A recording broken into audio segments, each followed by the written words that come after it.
Doctor Sachin Raj అత్యాధునిక world class physiotherapy treatment తో అన్ని రకాల నొప్పులకు శాశ్వత పరిష్కారం. నమస్తే, వెల్కమ్ టు సుమన్ టీవీ. నేను మీ యామ్ని.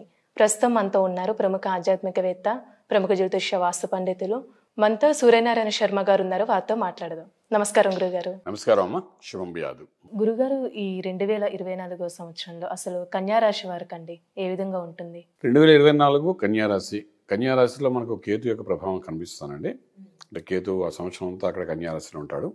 అలాగే మనకు ఆరంభంలో చూస్తే బుధుడు ప్లస్ శుక్రుడు తృతీయ స్థానంలో కనిపిస్తున్నాడు. చతుర్థంలో మనకు రవి ప్లస్ కుజుడు యొక్క ప్రభావం కనిపిస్తుంది. అలాగే కన్యారాశి 6వ ఇంట్లో శనీశ్వరుడు, సప్తంలో రాహు ఉన్నాడు, అష్టంలో బృహస్పతి కనిపిస్తున్నాడండి. అయితే ఫస్ట్ హాఫ్ అంటే మనం మే 1 వరకు తీసుకుంటే, అంటే బృహస్పతి అంటే గురుడు అనేవాడు మే 1 వరకు మేషంలో ఉంటాడు, తర్వాత వృషభంలోకి వెళ్తాడు. మే 1 వరకు మాత్రం ఈ కన్యారాశి వారికి కొంచెం క్రిటికల్గా కనిపిస్తుంది. ఆ తర్వాత గురుడు ఎప్పుడైతే మేషంలో నుండి వృషభంకి వెళ్తాడో అక్కడ నుండి కన్యారాశిని చూస్తాడు. చూడడం వల్ల అక్కడ నుండి వాళ్ళకి మంచి వేవ్స్ అనేది బాగుండడానికి అవకాశం ఉందన్నమాట. సో ఇక్కడ ఏంటి, లగ్నంలో కేతు. ఈ లగ్నంలో కేతు ఉండడం వల్ల కన్యారాశి వారికి, ఆ రాశి వారికి ఏంటంటే ఈ వేవరింగ్ మైండ్ అనమాట. అప్పుడే కేతు వచ్చాడు, నవంబర్లో వచ్చాడు, డిసెంబర్ అయిపోయింది, ఇప్పుడు అప్పుడే జనవరి మొదలెట్టాడు. ఈ సంవత్సరం అంతా ఉంటాడు, 1.5 year ఉంటాడు మొత్తం. సో ఈ 1.5 year వాడు వేవరింగ్ మైండ్ అనమాట. వేవరింగ్ అంటే చంచల మనస్తత్వం అంటాం మనం. ఉదయం, మధ్యాహ్నం, సాయంకాలం, రాత్రి 4 రకాలుగా ఆలోచిస్తాడు. చేసి ఏం చేయాలో కన్ఫ్యూజన్లో పెట్టుకుంటాడు. అప్పటికప్పుడు ఏం తోస్తే అది చేసేస్తుంటాడు. సో దీనివల్ల ఏంటంటే ఒకసారి మిస్ఫైర్ అవడానికి అవకాశం ఉంటుంది, ఒకసారి ఫైనాన్షియల్లీ ఒక సమస్యలో వచ్చి పడే అవకాశం కూడా ఉందన్నమాట. అంటే నిర్ణయానికి బలం ఉండదు. ఇప్పుడు నిర్ణయం తీసుకున్నాం, కాన్ఫిడెంట్గా నిర్ణయం తీసుకోలేకపోతాడు. సో ఇది చేస్తే మంచిగా చెడా, మంచి అవ్వచ్చేమో చెడు అవ్వచ్చేమో, 10 రకాలుగా ఆలోచిస్తాడు. చేసి ఫైనల్గా అదేదో ఎత్తి కాలు తీసినట్టు ఎక్కడ వేసినట్టుగా ఏదో రాంగ్ స్టెప్ వేయడానికి అవకాశం ఉంటుందన్నమాట. సో ఈ కన్యారాశి వాడు ఈ లగ్నంలో కేతు అధిష్టానం దేవత గణపతి కాబట్టి డెఫినెట్గా గణపతి మంత్రాన్ని చదువుకోవాలన్నమాట. చదువుకున్నప్పుడు ఏంటంటే ఈ వేవరింగ్ మైండ్ అనేది కొంచెం తగ్గుతుంది. First of all mind establish అవ్వాలి ప్రాపర్గా. మనం ఏం చేయాలనుకుంటున్నాం, మన నిర్ణయం ఏంటి, ఆ కన్ఫ్యూజన్లో ఆ కేతు అలా చేస్తుంటాడు. అలాగే 3వ ఇంట్లో బుధుడు ప్లస్ శుక్రుడు ఉన్నాడు. అన్నదమ్ములు, అక్కచెల్లెల దగ్గర నుండి స్టార్టింగ్ మంచి పాజిటివ్ ఎనర్జీ వస్తుంది. వాళ్ళ సలహాలు బాగుంటాయి, వాళ్ళతో కలిసి చేసే పనులు బాగుంటాయి, ఇవన్నీ కొంత పాజిటివ్గా ఉంటుంది. కానీ చతుర్థంలో ఏంటంటే ఫస్ట్ హాఫ్లో మనకు కనబడేది ఏంటంటే ఈ కుజుడు ప్లస్ రవి ఇద్దరు కలిసి ఉన్నారు కాబట్టి చతుర్థం అంటే తల్లి యొక్క స్థానం అంటాం.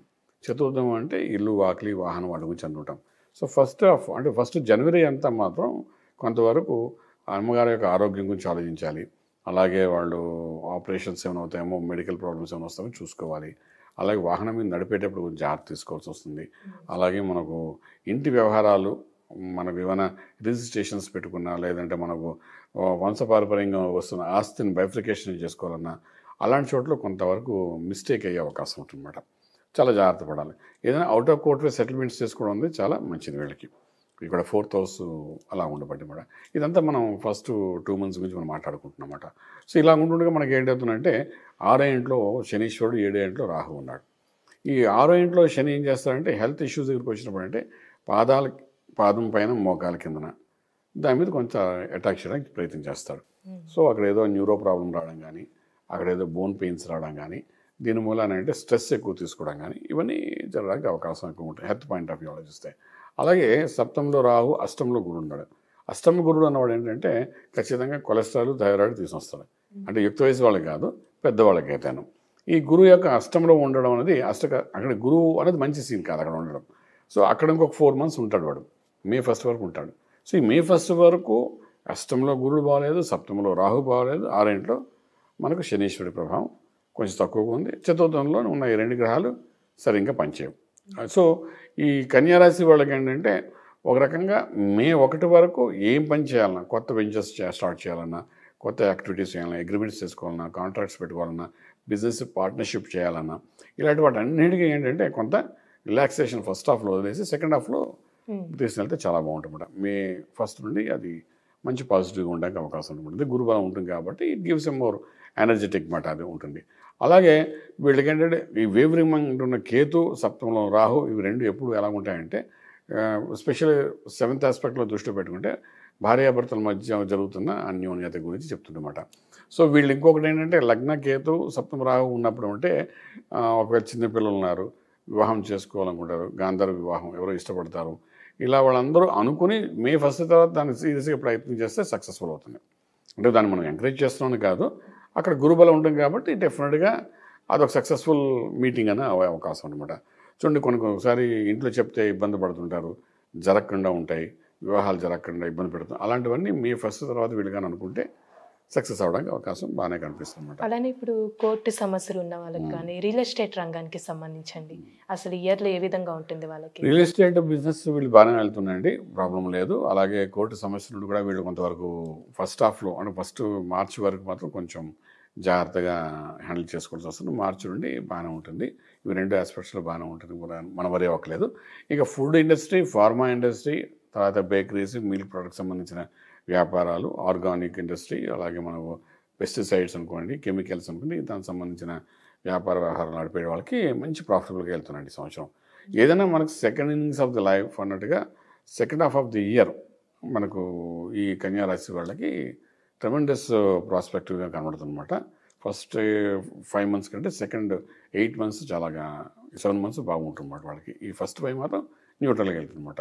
అంచేత వీళ్ళకి ఏంటంటే only 6th and 7th house అనేది కొంచెం టిపికల్గా డిస్టర్బెన్స్గా ఉంది కాబట్టి ఈ రెండింటిని మనం కరెక్షన్ చేసుకోవాల్సిన అవసరం ఎంతైనా కనబడుతుంది అన్నమాట. 6th house మనకు ఆరోగ్యం గురించి చెప్తుంది. కుజుడు శని అక్కడ మళ్ళీ కలుస్తారు, అప్పుడు కొంచెం ఆరోగ్యంలో కొంచెం ఎఫెక్ట్ ఇస్తాడు. దిగువ భాగంలో బాగా చూపిస్తున్నాడు.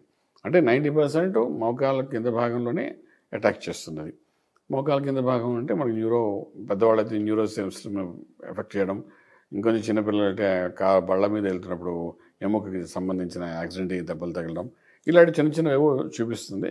సో దానివల్ల క్యూర్ అనేది మనకు మే 1 నుండి మళ్ళీ రెక్టిఫికేషన్ కూడా కనిపిస్తుంది చెప్పచ్చు.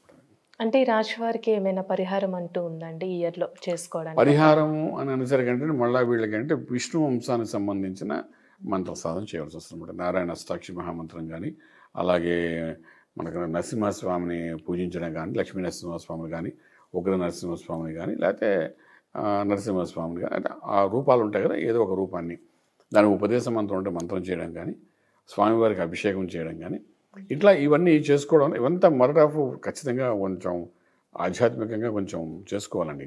చేసుకుంటే సెకండ్ హాఫ్ అనేది గురుబలం ఆటోమేటిక్గా వస్తుంది. మే 1 నుండి వస్తే ఇంకా అక్కడ నుండి రిలాక్సేషన్ బాగుంటుంది చెప్పచ్చు.